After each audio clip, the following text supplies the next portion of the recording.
Hello, everyone. Pastor David Hopper here, and we are on a series through the book of Psalms. Psalm 29 is where we are today. Let's start at verse 3, where it says, "The voice of the Lord is over the waters. The God of glory thunders. The Lord thunders over the mighty waters." These words from Psalm 29, they paint a picture of a storm that leaves us breathless. But for many of us, the storms we face right now aren't made of wind and rain. We are navigating the storms of a medical diagnosis, the quiet tempest of a fractured relationship, or the overwhelming thunder of anxiety about our future. When the ground beneath our feet begins to shake, where do we look for stability? King David wrote this psalm thousands of years ago, but he wrote it with a singular, beautiful, central idea that holds us steady today. No storm is bigger than the God we serve. Israel was surrounded by nations that worshipped a Canaanite storm god named Baal.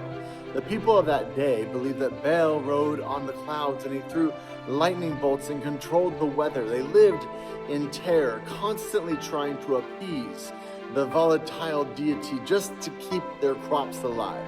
David steps into that cultural moment. He says, in essence, that the storm doesn't belong to Baal. The storm, the wind, the thunder, and the entire cosmos belong to Yahweh, the true King. Verse 1, ascribe to the Lord, you heavenly beings. Ascribe to the Lord glory and strength. Ascribe to the Lord the glory due his name. Worship the Lord in the splendor of his holiness. The Hebrew phrase translated as heavenly beings is B'nai Elim, which literally means sons of the gods or divine counsel.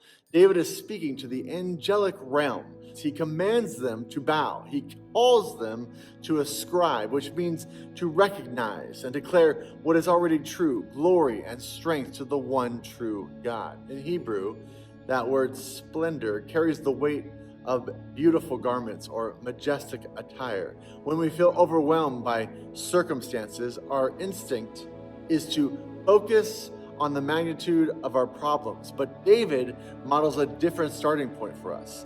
Before he even mentions the storm on earth, he lifts our eyes to the majesty of heaven. The voice of the Lord is over the waters. The God of glory thunders. The Lord thunders over the mighty waters. The voice of the Lord is powerful. The voice of the Lord is majestic. And the phrase, the voice of the Lord, it becomes the repeating drumbeat of this entire psalm. It appears 7 times. In ancient literature, the sea represents chaos and darkness and the untamable forces of the world. Yet David does not say the waters are in control. He says the voice of the Lord is over the waters. Now, personalize this.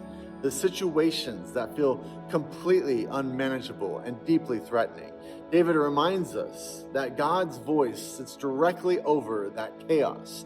The God of glory thunders. The raw power we witness in a massive thunderstorm is just a faint echo of the sheer magnitude of our Creator's voice. His voice is inherent power. His voice is inherent majesty.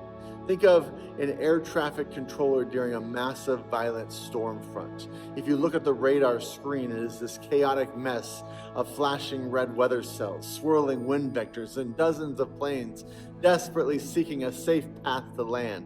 To an outsider, it looks like absolute pandemonium. But if you put on the headset, you hear one voice. It is calm, measured, and authoritative. That voice isn't panicked by the storm. That voice is directing the planes through the storm because the controller sees the whole map. When David says the voice of the Lord is over the waters, he means God is not caught in the spin cycle of our crisis. His voice overrides the static of our panic. Verse 5, the voice of the Lord breaks the cedars. The Lord breaks in pieces the cedars of Lebanon. He makes Lebanon leap like a calf, Sirion like a young wild ox. The storm is now moving from the sea to the mountains in the north, and Lebanon was famous for its giant cedar trees. These weren't just trees to the ancient mind. These were symbols of absolute strength and stability and pride. They were the empires of the natural world, seemingly indestructible. Yet David says, The voice of the Lord breaks them in pieces. He uses a Hebrew verb that implies shattering into pieces and splinters. The storm causes the mountains themselves, Lebanon and Sirion, which is Mount Hermon, to skip and leap like frightening young animals. The things that human beings consider to be the most permanent, the unmovable structures on earth, are completely shaken by a mere word from God. We often rely on things we think are unbreakable, like our financial stability, our health, our career paths, our own intellect. But when the storms of life shatter those cedars, we are forced to realize that only one thing is truly unmovable: the Lord Himself. It's like the difference between a magnificent, towering skyscraper and the bedrock it is drilled into. We spend our lives building the skyscraper, decorating our careers, fortifying our finances, strengthening our reputations. They look so impressive, so permanent, but a high magnitude earthquake can make the grandest tower sway and snap. When the storm of life shatters your confidence, it reveals a painful but liberating truth. That was never the foundation. The storm cannot shake the bedrock. When your strength shatters, you don't fall into a void. You fall onto the rock of ages that was holding the tree up all along. In verse 7, the storm intensifies. The voice of the Lord strikes with flashes of lightning. The Hebrew here is incredibly vivid. It describes the voice of the Lord hewing out or carving flames of fire. Picture the sky split open by jagged bolts of lightning carving through the darkness. For us, this is a profound reminder that even the sharpest, most piercing elements of our pain, those sudden, shocking moments that catch us completely off guard, are under the sovereign direction of God. The lightning does not strike at random. It flashes at His command. The storm then sweeps south into the desert in verse 8. The voice of the Lord shakes the desert. The Lord shakes the desert of Kadesh. The voice of the Lord twists the oaks and strips the forest bare. And in His temple all cry, "Glory!" The storm has traversed the entire length of the land, from the northern mountains down to the southern wilderness of Kadesh. The word for shake used in this verse means to twist and spiral or tremble like a woman in labor. The wind is so fierce that it twists the massive oak trees and strips the leaves right off the branches, exposing the forest floor. But look at the shift that happens at the end of verse 9. While the earth is trembling in terror, David takes us back inside the temple of God. In His temple, all cry, "Glory!" The word glory here is kavod, meaning heavy or weighted. While the world outside is panicking because the storm feels all-powerful, the people of God look at that very storm and see the weight and majesty of their King. We have a choice when the storm of life strips our security bare. We can tremble in fear in the wilderness, or we can gather in His presence and recognize His glory. Imagine standing in the middle of a Category 5 hurricane, completely exposed on an open plain. The wind is deafening, stripping the bark off trees, blinding your vision. You would be paralyzed with terror. But now, imagine watching that exact same hurricane from inside a deep, secure concrete bunker with floor-to-ceiling reinforced glass.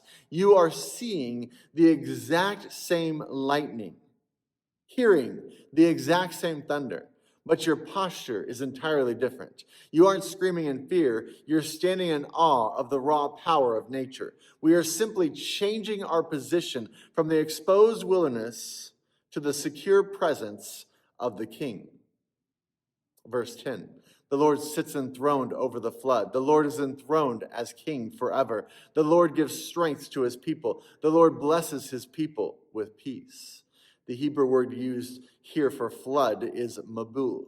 This is a highly specific word. It is used nowhere else in the entire Old Testament except right here and in Genesis chapter 6 through 11 to describe the global flood of Noah. David is deliberately drawing our minds back to the greatest cosmic cataclysm in human history, when the world was completely unmade, when the waters covered the earth and every human anchor was gone. Where was God? He was not frantic. He sat enthroned. The floodwaters are the ultimate symbol of a world spinning out of control. Yet David uses the present tense. The Lord sits enthroned over the flood. He is enthroned as king forever. That means right now. In the middle of the specific flood we are walking through as a community or as individuals, our God is not pacing the floors of heaven wondering what to do. He is seated on his throne, completely composed and completely in control. And because he is the sovereign king over the storm, look at what he does for us in verse 11. He doesn't just keep the strength and peace for himself. The Lord gives strength to his people. The Lord blesses his people with peace. This is the beautiful paradox of Psalm 29. The psalm begins with a roaring, terrifying storm that shatters cedars and shakes deserts, but it ends in absolute quiet tranquility and peace. How do we get from the thunder of verse 3 to the peace of verse 11? Thanks for asking. We get there by recognizing that the very same voice that commands the hurricane is the voice that whispers peace to our hearts. The power that shakes the earth is the very power available to sustain us. As we carry this text into our week, let us ask ourselves what it looks like to live out this truth. But before I get into that, take a moment, like, subscribe, write a comment, let me know how this is affecting you. It helps. First thing is, let God manage the storms. When crisis hits, our immediate reaction is often to try to control every variable, to fix every problem, and to rely on our own capacity. We act as if we are the ones who must hold the whole world together, but we were never meant to carry that weight. When we see the cedar trees of our lives breaking, let us view it as an invitation to surrender our illusion of control. We can look at the chaos and say, God, this is too big for me, but it is not too big for you. I recognize that you are sitting enthroned over this flood. Second, listen for the voice of the Lord. The world around us is full of thunderous voices, the voices of cultural anxiety, negative reports, bad news, and our own internal fears. If we fixate on those voices, we will live in the trembling terror of the wilderness. We need to intentionally anchor ourselves in the voice of the Lord found in his scripture. Finally, receive the blessing of his peace. Notice that the text says, the Lord blesses his people with peace. Peace is not the absence of the storm. We do not have to wait for our circumstances to clear up, for the medical diagnosis to change, for the finances to fill before we can experience tranquility. We can have peace right now in the dead center of the squall because our King is on the throne. We do not know what the weather report holds for our life this week. Some of us are walking into a torrential downpour of grief. Some of us are waiting for a lightning bolt to strike. But as we step out into the wind, remember Psalm 29. Look past the rolling clouds and see the one who rides upon them. Look at the rising floodwaters of your anxiety and then look higher to the throne that has never once creaked, tilted, or shaken under the weight of human history. The God who commands the hurricane is the very same God who holds your hand. The voice that splinters the mighty cedars is the very same voice that whispers to your weary soul today, peace, be still. So let the winds howl. Let the earth give way. Let the oceans roar. We will not tremble with the wilderness. We will stand secure in the sanctuary of his sovereignty. And with one voice, we will look at our King and cry, glory. So hopefully you have seen this and heard this. Take a moment to share it with someone else who needs to hear it. Like, subscribe, and we will see you in the next video, which will be Psalm chapter 30.